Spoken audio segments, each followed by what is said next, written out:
after polishing. Third person. Ooh, what a game. Ashido spoke, wiping the sweat off her. Again, I apologize for Bakugo's retaliation at the end. Ida repeated for like the 5th time. In 10 minutes, bowing to the girls for forgiveness. They all giggled at him. For acting so serious about a game. Ida, it's okay. We can handle the loss. Stand up, will you? Ribbit. Froppy pronounced to him. He stood up straight and sighed next to Izuku. Ida was obviously taken back by Bakugo's behavior. He found it unprofessional and disrespectful towards the girls. It's just Kachan, don't let him get to you. You stress yourself out too much sometimes. Izuku told his friend, patting him on the back. He found the courage again. Okay, people gather around. In this here circle, Mina announced, with the same perky attitude as usual. We hear you, raccoon eyes. You don't have to yell. Bakugo exaggerated his hands over his ears, staying put where he was, hard-headed as usual, until he was dragged by Kirishima and shrugs eventually gave in. The whole class gathers around a circle. What exactly are we doing? Todoroki asked, sighing unamused. He didn't like closed crowds. Oh, you'll see. Bakugo, truth or dare? The acid quirk user asked. The explosion user next to her. He gave a smirk and crossed his arms together. Truth, he plainly replied, hand on his hips. So what's going on with you and Kirishima? The ash blonde boy angry growls. Did he really need to put up with their crap? Nothing. Why these losers tell you lies or something? He responded calmly but annoyed. Blowing explosions from his palms. Bakugo, of course we wouldn't. We're your classmates, even though sometimes. Iida started but is interrupted by Todoroki, deciding to add spice to the conversation. You're a pain in the ass. Story continues below. Everyone laughed, even Ida. Bakugo rolled his eyes. Good one, Todoroki. He didn't see that one coming. Kirishima joked, still laughing. Frog, truth or dare? Bakugo asked in a bored-out tone. Dare. He smiled, a trickery plan on his mind. Okay, I dare you to keep your tongue underneath that rock for 5 minutes. The rock was black and there was sand all over it, which made Sue really uncomfortable. She went with it anyway, sticking her tongue underneath, closing her eyes. Just hang in there, Sue. You got this. Hagakure cheered on, clapping her hands with her visible gloves.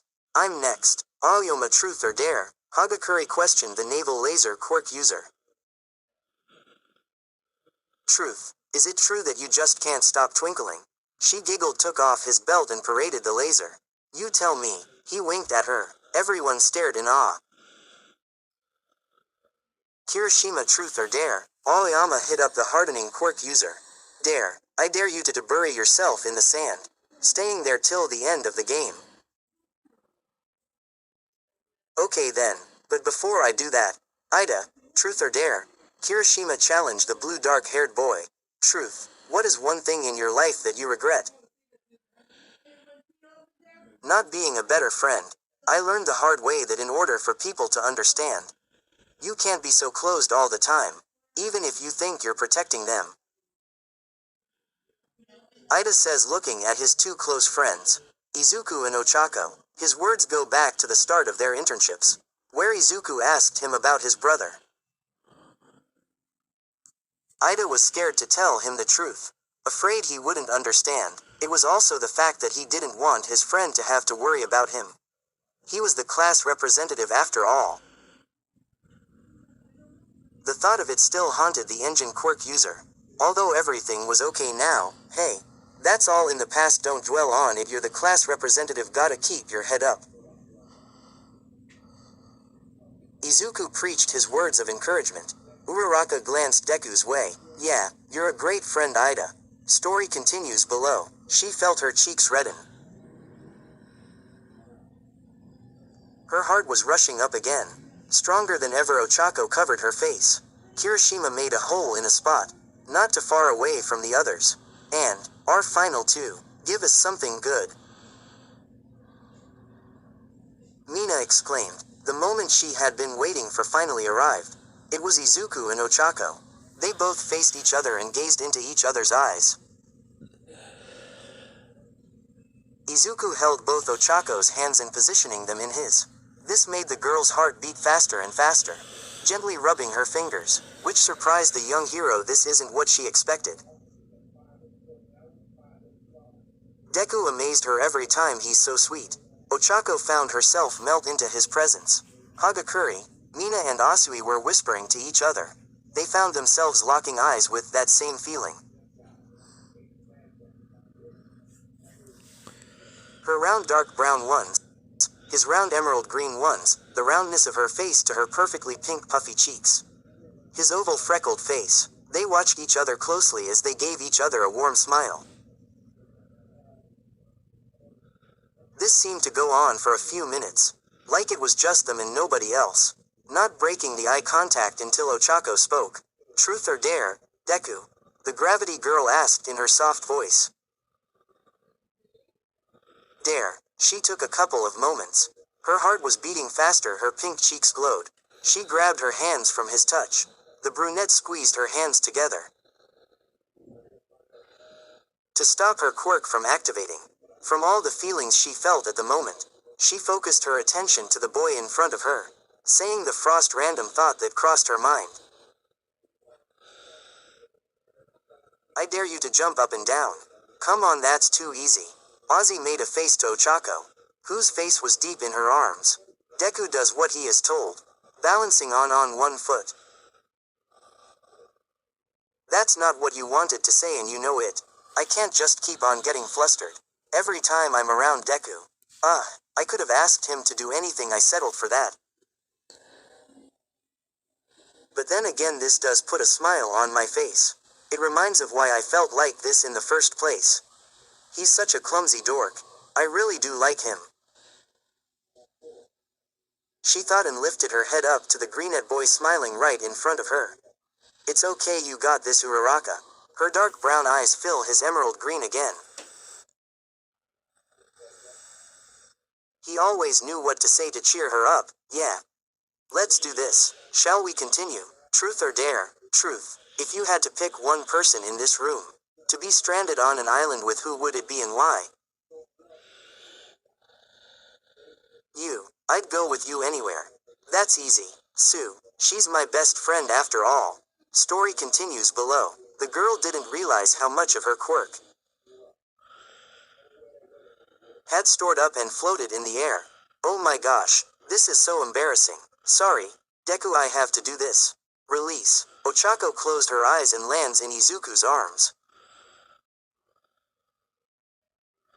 Bridal style, her eyes widened.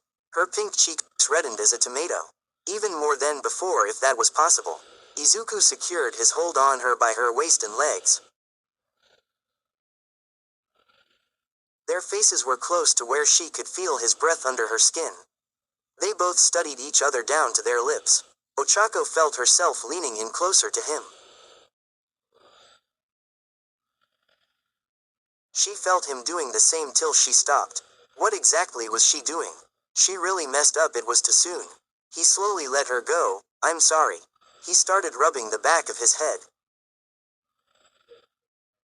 She stepped back and looked down. Tears formed in Ochako's eyes. She couldn't take this, holding them back, turning away from everyone. What have I done? How could I be so stupid? I made Uraraka uncomfortable. It was all my fault, and now she doesn't want to be near me, idiot. She wiped the tears, her back still away. No, I'm sorry.